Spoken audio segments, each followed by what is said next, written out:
it's Jess here with the Pro Homes Group and Lair Realty Partners. I'm going to talk a little bit about the national market right now and what we're going through. So one thing I wanted to touch on again, I hope I don't sound like a broken record, is the lack of inventory.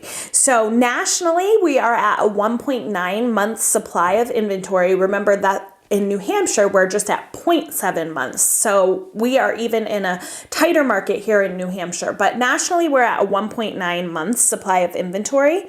And that is at an all-time low since 1982 when NAR first began reporting this information. So we are at like a serious low.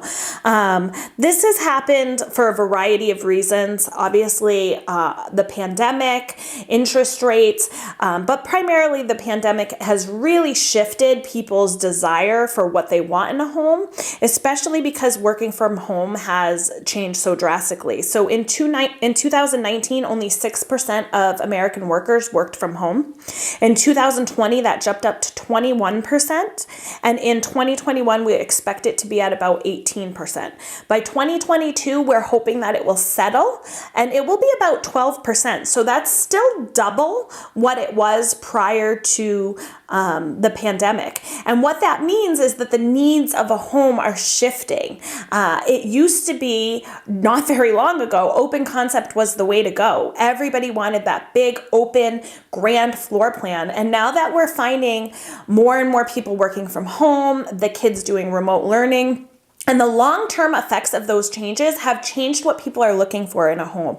Now they want more rooms. They want 2 living spaces. They want an office in addition to the bedrooms, or larger bedrooms so they can fit an office in there. It has really shifted and made people think much more carefully about the home that they want and need. And we see that reflected in an increased surge of buyers.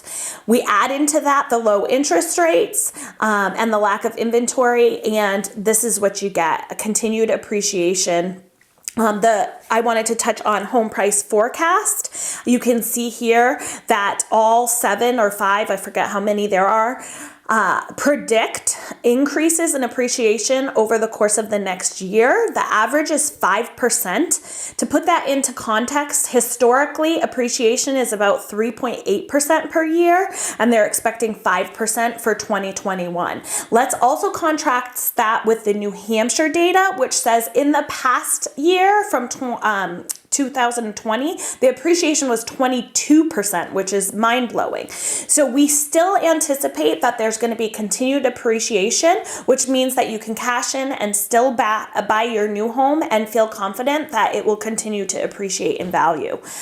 We also anticipate that rates will remain relatively low. We do expect them to climb slightly over the next 12 to 24 months to the low 3s, but historically that is still crazy low and very cheap money to get into the home you want. So that's what I've got for you now. Join me next week while I talk a little bit about the forbearance situation and how that will translate to foreclosures and distressed properties in the market. Keep dreaming big and give me a call so I can help you make those dreams a reality.